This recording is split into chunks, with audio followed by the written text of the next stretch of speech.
Okay, and off we go. Good afternoon, everybody. Welcome to this week's Network Lunch and Learn webinar. And I'm really excited. Today is Friday, November 22nd, and we are really lucky to have with us Dr. Mary Motz, who's going to talk about infant brain development. Before I welcome Mary and hand things over to her, I would just like us to take a moment to pause and offer a land acknowledgement. And in that, it's an opportunity to recognize that our work and the work of all of our members takes place on traditional Indigenous territories across Ontario. And thus, we'd like to offer gratitude for the gifts of the resources we are using, and to honor all the First Nation, Métis, and Inuit peoples who have been living on this land since time immemorial. And so with that, I would like to again welcome you all to our webinar. We've had a couple of minor technical glitches, but that's the way it rolls sometimes. But now we've got it all happening and we're ready to get started. So again, I would like to introduce Dr. Mary Motz, and she's here to discuss infant brain development with us. So Mary, I'm handing it over to you. But of course, as you know, I will still be here, and if you need anything, just let me know. So welcome, Mary. For sure. Thanks so much, Sydney, for inviting me to speak today. It's really a privilege for me to have a chance to connect with other service providers from CAPC and CPNP projects across Ontario. One of the things I've been lucky enough to do in my position here for the last couple of years is to engage in a national initiative around an interpersonal violence intervention program that we have. And I've been able to visit CAPC and CPNP projects across the province and actually across the country as well.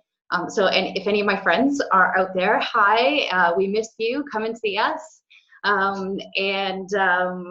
It's, you know, one of the things that initiative is giving me the chance to do is to really understand the vast range of projects and communities across our province. And so it's really nice to meet all of you that I haven't met yet. And thanks for coming today.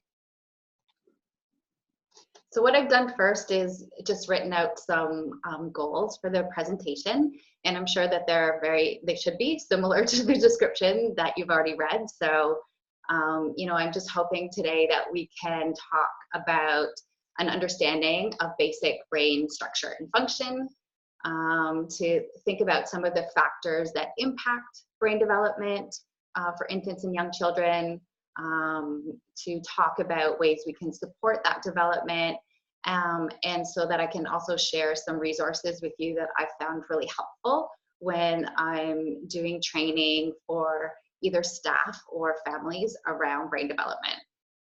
And then just a little note that I don't have any affiliation with any of these resources. They're just things that I like, and I thought maybe that you might like them too. And so, you know, potentially this is not going to be entirely new content for some of you, but maybe what it does do is introduce these constructs in a way that's a little bit different, or provide some resources that you don't have already. I'm just going to start by briefly introducing the program that I work for, to be able to give you some context for the framework and lens that I'll be using for the presentation.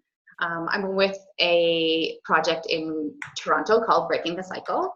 And it's a little bit different than some of the CAPC and CPNP projects that you might be in. And the difference is that we are mandated to serve a specific population. So our population of families are infants and young children that have been exposed to prenatal substance exposure in the pre and postnatal period, by promoting support and health among pregnant women and parenting women who have children 0 to 6. We're funded, like you, by CAPC and CPNP, and we also have an infant development program that is that is delivered in conjunction with Breaking the Cycle, and that's funded through the Ontario Ministry of Children and Family and Youth Services. So although we target a specific population of families in Toronto, the challenges that our families face and the social determinants of health that impact them are probably really not much different than the families you see. So when we think about issues around poverty and isolation, parenting challenges, and intergenerational cycles of trauma, I know that those are all the families that you're seeing too. So as much as we may have an identifier for families that we see, they're same as who you're seeing in your community. Oh, and I went the wrong way, excuse me. There we go. So our service is delivered in conjunction with community partners, like other CAPC CPNP projects. Mothercraft is our sponsoring organization. And then listed here are our formal partners. So many of these partners provide direct service on site to families here. And most of them also provide us with clinical consultation support to help us with service planning. We also have a lot of informal partnerships with other services in our community that we work with regularly. So like housing and education and retraining, and also primary health care. And although we're a small staff, with support from our community partners, we're able to offer a wide range of services to families. And all of our services are delivered based on an attachment-based and relationship-based framework using a trauma-informed lens. And these frameworks strongly inform our organizational policies, the physical environment of our center, our clinical practice, and also our research. So over the course of a family's involvement at Breaking the Cycle, which can be anywhere from just a couple of visits to 6 years, we have lots of opportunity to support them with an understanding of brain development, whether that's in individual services, group services, services for moms, services for babies, home visiting. So it's information that's integrated into lots of our different programs and services. Mary, forgive me if you've answered this already, but how do families find their way to you? Yeah, that's a really good question. Really, almost any way possible. We have women that will call us up because they've seen us on the internet, or somebody they know has come to the service. So I would say about 1/3 of our families come through self-referral. About 1/3 are referred from other service providers, including our partner agencies. And then the other 1/3 is we have a pregnancy outreach program with a street outreach worker. So they come to us through that program as well. Thank you. You're welcome.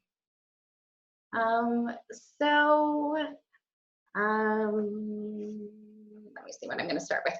So one of the services that I am responsible for supporting and offering to the families that we see are developmental assessments for infants and young children. So we offer a full comprehensive developmental assessment for all the children in our service on an annual basis.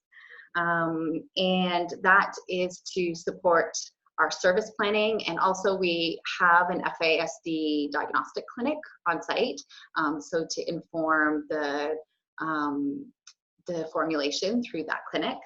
And one of the things that I'll often say to families as we're preparing for a developmental assessment is just talking about what that assessment is, what the domains are that we measure in the assessment, including cognitive, language, motor, and emotional well-being and social skills. And so I'll often say to families that social emotional development is my favorite area of development, and that's the one that I think is so important when we're thinking about infants and young children. It's the basis for other areas of development and growth, but it's also the basis for our self-regulation and relational capacities. And those are really core skills. that we need in life. And, you know, as much as we can get through life without maybe learning calculus or having a second language, the capacity to develop relationships and have healthy relationships is really important. So that's, you know, that's how I start that conversation that introduces this social emotional organ of the body, the brain. Mary, before you move into that, there's a question here. Sure. From Ruth Ann, wondering if you serve families that live outside the city of Toronto. So the Greater Toronto area is vast. So we don't have a catchment per se with respect to our service, but we offer services center-based and home-based. So if families can get to us, we will get to them as well. So that's so really the extent of the service tends to be the Toronto Transit, because we do provide transit tickets for people to get home and to come back. So I think that answers the question. Great, thank you. You're welcome. Yeah, so brains are super important, particularly because they're the social and emotional organ of the body. And that they're really the center of our capacity to have relationships with others. Although metaphorically we think about the heart, it really is the brain. I'm just going to talk a little bit about some basic neurobiology, just to get a sense of the brain and how it works. So this isn't going to be a comprehensive lesson by any stretch of the imagination. There are parts of the brain that I can't even really pronounce that well. So this will just get us started a little bit with how the brain is made. So the brain is made up of cells, brain cells, and there's an animated version of a brain cell on the screen there beside the title. And so you can see that that cell has three main parts that are called the cell body, the axon, and then the axon terminals, or as I like to think of them, the head, the body, and the feet. And the way that they come together is that the feet of one brain cell attaches to the head of the other brain cell. So they kind of attach on end like that. And an adult has about 100 billion of these cells that comprise a brain. So although we have a lot of brain cells and we acquire a greater number of brain cells over the lifespan, what's really important is how those brain cells attach together and how they communicate with each other. So this slide here that I have represents a typical pattern of brain growth through development. So you can see that at 36 weeks gestation that there are those brain cells, but they don't necessarily have all of those connections to other cells. So they're not in that state where they're communicating with each other a lot. And then when a baby is born, you can see that those connections develop.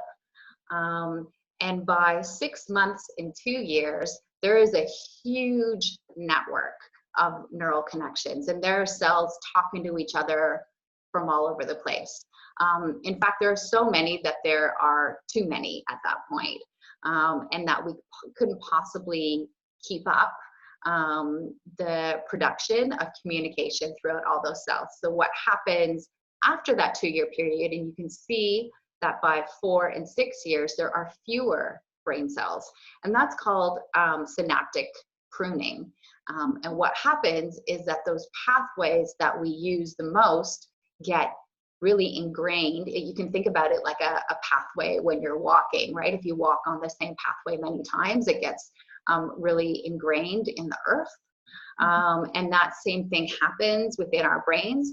And those pathways that we don't use often, or maybe not at all after a first experience, prune. So it's kind of like pruning trees, and that those branches that aren't necessarily prolific, you prune out so that you can strengthen the connections with the other parts of the brain. So the brain gets more efficient, essentially, is what happens. And although we continue to develop brain cells and connections after the age of 6 and, into our adulthood, it's not as significant or prolific as it is in the early years. I'll note that there is also a period during early adolescence where we have sort of a burst of development with respect to brain cells, but that's not as long-lived as it is in the early years. But it is why I like to compare teenagers to toddlers, because there are, from a neurobiology perspective, some similarities. And I remind myself that I have a 16-year-old and a 20-year-old at home. Sometimes that's why, there are some behaviors that seem familiar in that area. So in addition to brain development, we also think about brain functions and how the brain works. And brain function is especially critical when we think about the development of self-regulation capacities, which are a critical skill in social and emotional development. So what I'd like to show you first is a really short video by Dr. Daniel Siegel, which talks about using the hand as a model of the brain in order to understand the development of self-regulation of the brain. So I'm going to play that right now. And if for some reason you don't hear the audio, Sydney's going to make it work for us. So you'll just be patient with us for 2 seconds if it doesn't. Sydney, just give me a wave if you want me to stop. Sure. Okay, thanks. One of the most rewarding experiences for me has been to study brain science and apply it to the experience of parenting.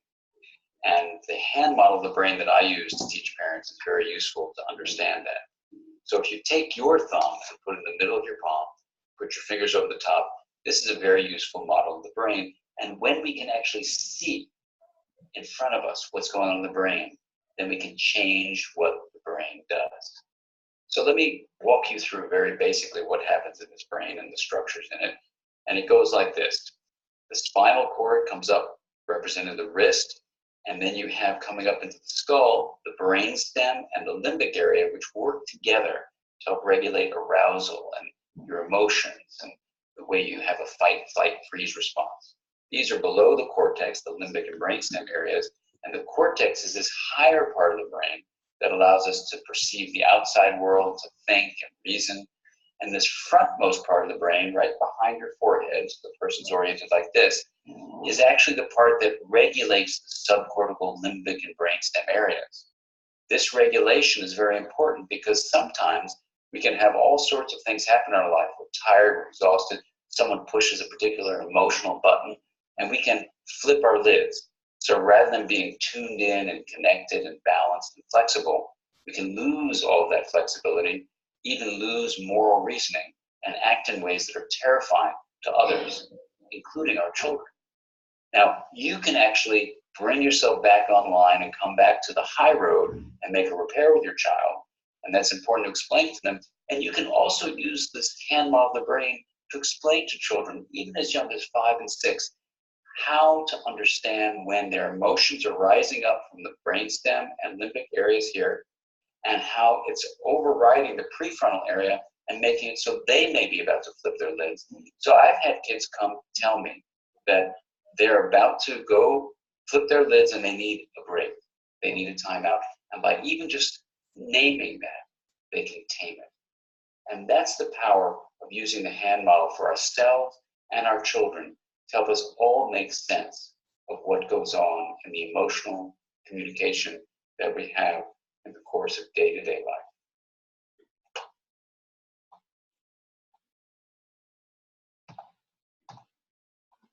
Okay. And Great, I like that. great. So I've used that model and also that video a lot with our families here at Breaking the Cycle to just provide that context for brain functioning. I feel like that's enough. Like I don't feel like oftentimes you need to go into things more than that. But so I've found that super supportive. Dan Siegel also has this really great book called Parenting from the Inside Out.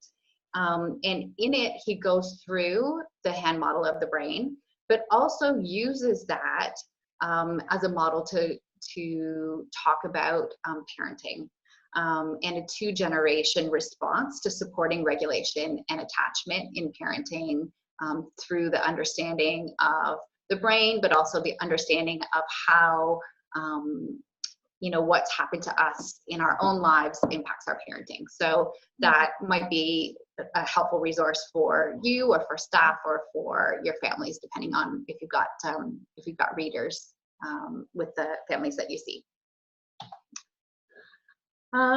So as service providers, and maybe as parents too, I think it's important for us to understand the factors that support healthy brain development and functioning. Like with the rest of our body, what we eat and getting proper rest is critical for brain development. A brain needs to be nourished, a brain needs to be rested so that it has time to process experiences and to grow. But if we really want brains to flourish, we need to provide opportunities for new experiences in the context of relationships. There is this really amazing website from the Center of the Developing Child at Harvard University that focuses on the healthy development of infants and young children with a special focus on brain development. And that uses a real relational lens that I think is really consistent with the approaches that we take in CAPC and CPNP. On that website, there are numerous really accessible articles, reports, infographics, and videos that I found really helpful to use as a component of staff training, but also to use with families for education. And so I'm going to just show you a few of the videos from that website that specifically talk about brain development and what brains need. They're just 2 to 3 minute videos, so they're super short. But the first one here that I'm going to show you is about why we need new experiences and how those benefit brain development.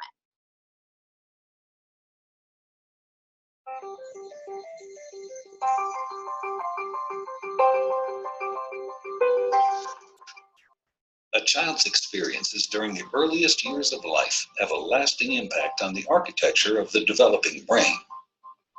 Genes provide the basic blueprint, but experiences shape the process that determines whether a child's brain will provide a strong or weak foundation for all future learning, behavior, and health. During this important period of brain development, billions of brain cells called neurons send electrical signals to communicate with each other. These connections form circuits that become the basic foundation of brain architecture. Circuits and connections proliferate at a rapid pace and are reinforced through repeated use. Our experiences and environment dictate which circuits and connections get more use. Connections that are used more grow stronger and more permanent. Meanwhile, connections that are used less fade away through a normal process called pruning. Well-used circuits create lightning-fast pathways for neural signals to travel across regions of the brain. Simple circuits form first, providing a foundation for more complex circuits to build on later.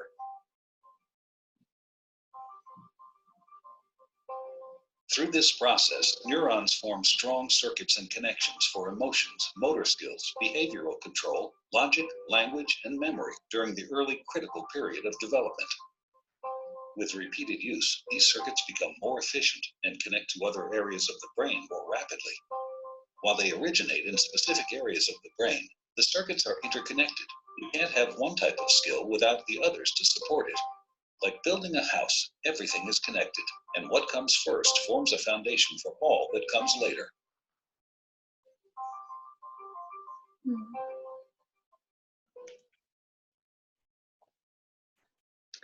So the next construct that I like to introduce is about relationships and about how brain development, especially for infants and young children, can only occur in the context of safe and supportive relationships with their caregivers. In this next video, the Harvard Center uses the term serve and return to describe the mechanism by which brain development depends on positive parent-child relationships. So I will pick this one for you.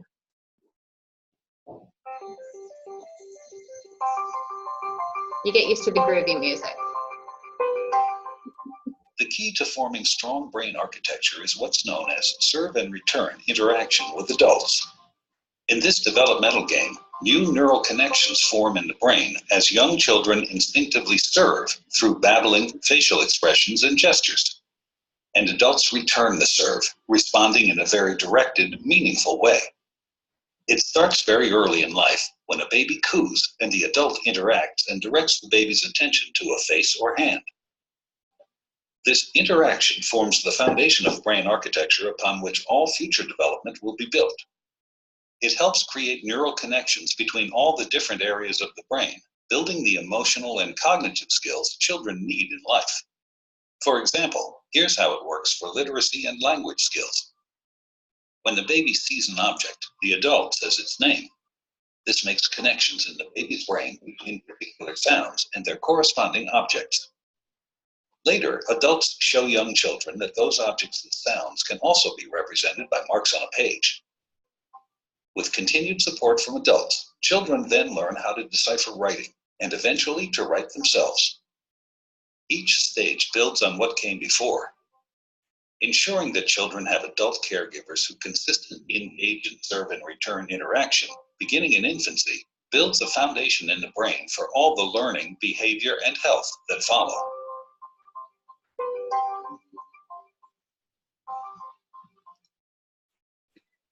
So I think you can see how this can become part of a larger discussion or a larger curriculum around healthy parent-child relationships and what that can look like. Like in many or most CAPC and CPNP projects, we're constantly talking to parents about attachment and what are those mechanisms that support secure attachment. I think being able to have that language around brain development can open up the opportunity to reinforce some of those attachment constructs in a way that can make sense to parents or is a bit an easier buy-in maybe than, you know, I think sometimes when we talk to parents about attachment and relationships that those seem sort of like soft outcomes or nice to have aspects of childhood, but when we, you know, can use that language around brain development and you're supporting your child's brain, that can sometimes feel like an easier buy-in about why some of these skills are so important. And then, you know, the last construct that I talk to families about with respect to supporting brain development is the impact in thinking about stress. I talk about the different types of stress for infants and young children because a lot of the times when we mention stress or think about stress, it's associated with negative experiences and outcomes. And that's not necessarily the case, especially when we think about development, that there is such a thing as positive stress. You know, one of the examples that I like to use are that when you have a baby that's not mobile yet, but is maybe able to get into that crawling position, and that there's an object that the baby wants to attain that's outside of their area of reach, that sometimes it's that stress of not being able to reach the object that motivates and propels the baby to move forward and to achieve those developmental milestones. So, you know, that there are a lot of aspects of development that depend on a healthy level of stress. The second level of stress is tolerable stresses. And those are those, you know, more significant issues that can happen in families. A lot of times maybe they can be transitions, like transitioning into childcare or school, somebody new joining the family, somebody leaving the family. And those stressors, when they are short in duration and when they are buffered by healthy adult relationships, that those are tolerable for infants and young children, and that they can, that they can manage through those things when they have that type of support. The stressors that we really try to limit and that are not healthy are toxic stressors. And that's when stressors are really intense, are frequent, or prolonged. So including abuse and neglect, but also just like lots of traumas are toxic stressors. And especially in the absence of a caregiving relationship where the baby has the opportunity to feel safe and secure. I would say for our moms that allowing their baby to engage in positive stressors can be tricky. The women that we see here at Breaking the Cycle often have histories of loss of parental rights to older children. And so one of the things they think about with respect to being a good mom is that their children shouldn't experience any type of stress whatsoever. So that it almost, there's aspects of it that can hinder typical development in some areas because they don't have the opportunity to obtain that motivation that they need to achieve some milestones. So it's one thing that we work on here a lot is allowing babies to experience those positive stressors. Our friends at the Harvard Center have a little video about toxic stress and the impact of that on healthy development. So this is the last of the Harvard videos, so I'm just going to show you that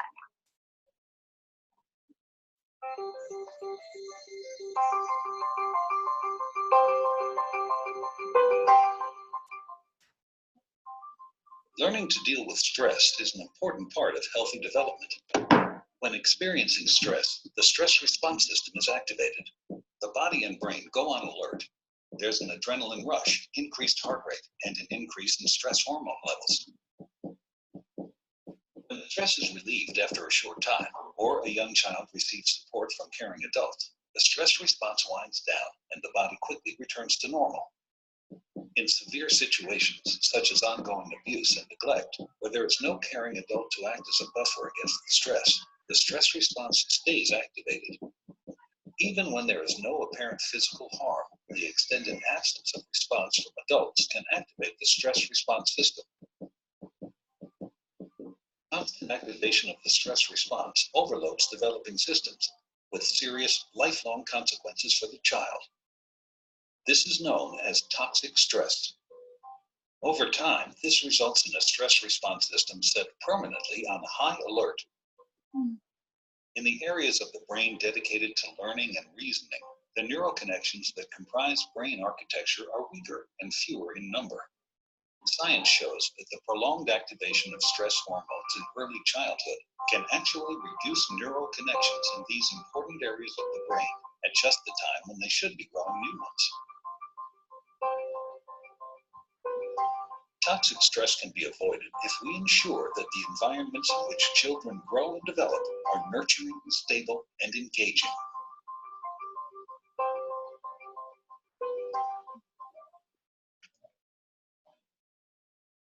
So more recently in the literature, and I guess I always kind of laugh to myself when I look at 1998 and think about that as recently, but it is. We've started to learn more about the impact of childhood stressors on our lives into adulthood. So maybe many of you have already heard about the Adverse Childhood Experiences study, but briefly it came out of an insurance company in the US, Kaiser Permanente, when they looked at things that had happened to people before the age of 18 and what that had meant for them with respect to their health in later adulthood. And what they found was that there were 10 different stressors that they could point to that had a real impact on mental health and physical health outcomes of adults. And that the greater number of these stressors that you experienced in childhood increased the likelihood that you would have health impact in adulthood. So more specifically, they found that those ACEs, so those 10 factors, were related to behaviors like lack of physical activity, smoking, alcoholism, substance use, and missed work, as well as the physical and mental health outcomes that are listed there. And then you can see in the other chart there about, what the probability of increase of those outcomes were based on the number of ACEs you had. So with 0 ACEs, the occurrences were quite low, but that things really increased exponentially given the number of adverse childhood experiences that people have.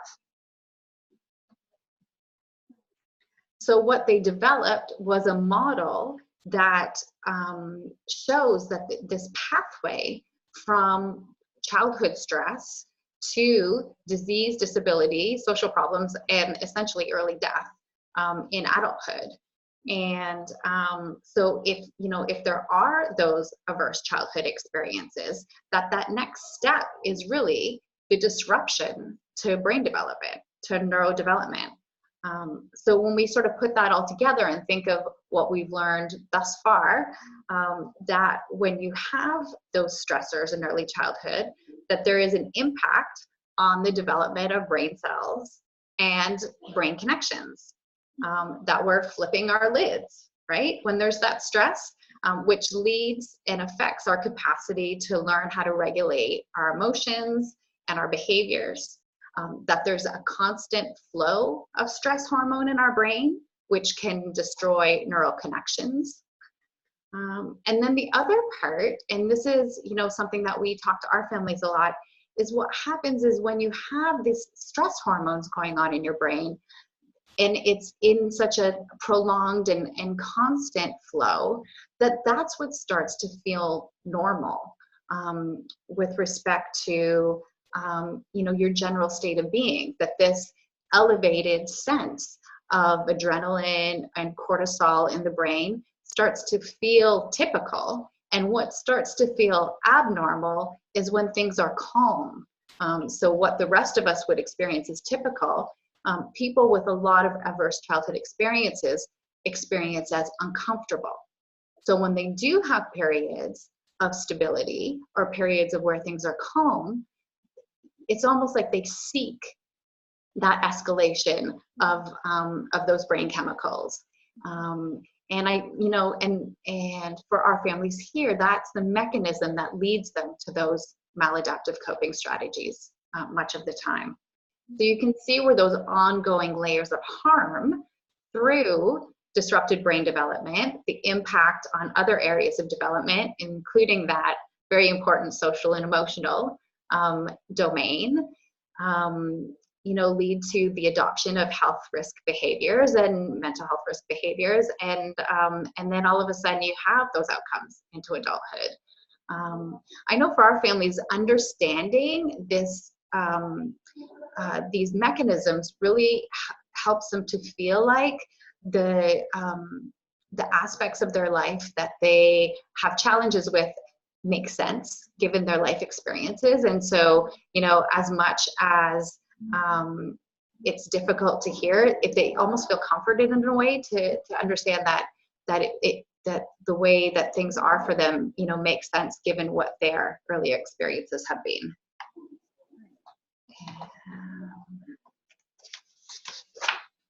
So what becomes really important is knowing that we can intervene early. And especially with families where we know that children are at risk for a high number of ACEs or other factors. I'm going to say one criticism of the ACEs study has been that it really didn't take into account those other environmental factors that we know are really important in brain development and development of children, including poverty, social isolation, colonization, genocide, and other historical traumas. So there are pieces missing from that, but But I think, when we're thinking about infants and young children, we know that intervention absolutely needs to occur in the context of healthy relationships with caregivers. And that's what we do so well at CAPC and CPNP. Mhm. I'm just going to do a little time check here because, so it looks like about 10 or 12 minutes left, Sydney. That's right. Yeah. Okay, so maybe what I'm not going to do is play this video because it's like a 4-minute video, and I'll just talk about that a little bit instead. How about that? Okay. So we can, in our programs, we use many interventions to support parents in creating healthy relationships with their children and supporting development. I know from visiting lots of CAPC and CPN projects in other communities, that the choices and that the programming and the range is really vast. There's, people are using dyadic groups like Mother Goose. There's licensed programs, in-house created programs, home visiting interventions. One of the frameworks that has really worked for us at Breaking the Cycle, people may be familiar with already, and that is the Circle of Security parenting intervention. And so just super briefly in 2 sentences, because there's a huge I actually just did the formal training of this a couple of months ago. And it's a fantastic training. But one of the limitations of it is it's massively costly and time consuming. So in a couple of sentences, there are kind of 3 parts to the circle. One is at the left part of the circle, the hands represents the caregiver, and that's the caregiver as secure base and safe haven for the child to promote 2 things. One is the top of the circle, where we need to, promote children's exploration so that they can have those new experiences they need for the development of the brain, knowing that the adult is there to watch over them, delight in them, help them, and enjoy them. But that, children get out to the circle in a point where they need their cup filled up, right? They need that emotional connection to an adult, or they may be in a situation where they're feeling dysregulated and need support to regulate again. So the bottom part of the circle is where we need to welcome them back so that they know that we're there to protect and comfort and delight in them and to organize their feelings when they need that support as well. It's a great framework because it really does work for all ages of children. Although it was meant for younger children, the circles just get bigger. But that kids stay on the circle, and and again, I'll say with my own semi-adult children, that they're still making circles, right? They still come back when they need their cups filled up. So, and with infants, they don't have that physical mobility, but when you watch and observe an infant, even when they're turning away from their caregiver, because they can be overstimulated, or they're turning away because they are looking at something, they come back as well. So it's easy to see when you're looking for those circles, and to be able to support parents to think about the interactions along that circle. The difficulty comes when either the child's personality or the or aspects of the parenting relationship, and the child gets stuck on the top or the bottom part of the circle. And so there's, the framework really helps to work through that. But, but we've found it to be a great model. And the other thing that it talks about is that you don't need to be perfect 100% of the time with parenting. And this is a huge message for our parents, that, if you can make sure that these circles are occurring with your kids, they see even 30% of the time that you can support healthy development through this model. So, so it's been helpful. There's a website, and it's called Circle of Security International, and all of their their pictures for the models and some descriptions of how to describe the model to the parents are all available for free on the website. So they don't restrict use of their materials. What they do restrict is saying that you're offering the Circle of Security parenting intervention. So if, you know, as long as you're not making those claims, because well before we had people trained on the intervention, we had been using the model and, you know, had pictures up in the center and in the bathroom. And so, you know, it might be worth looking into if you're looking for an attachment-based parenting framework for your center. There's also, they have 2 books. One's for service providers to really, again, in depth explain the intervention and the model. And the other one is to use for parents. So that's there too. Again, not affiliated with it other than I've been trained, but we find it super helpful. Mary, if I may also say, we do have an archived webinar that talks about Circle Security that folks can check out. So I thought I would put a little plug in for that. Awesome. No, you totally should. That's great. People should go watch that next week. So I just wanted to finish with recognizing all of the amazing and important ways that we as CAPC and CPNP service providers are supporting healthy relationships and brain development for families. We provide a safe and stable environment for parents and children to learn, including positive stresses.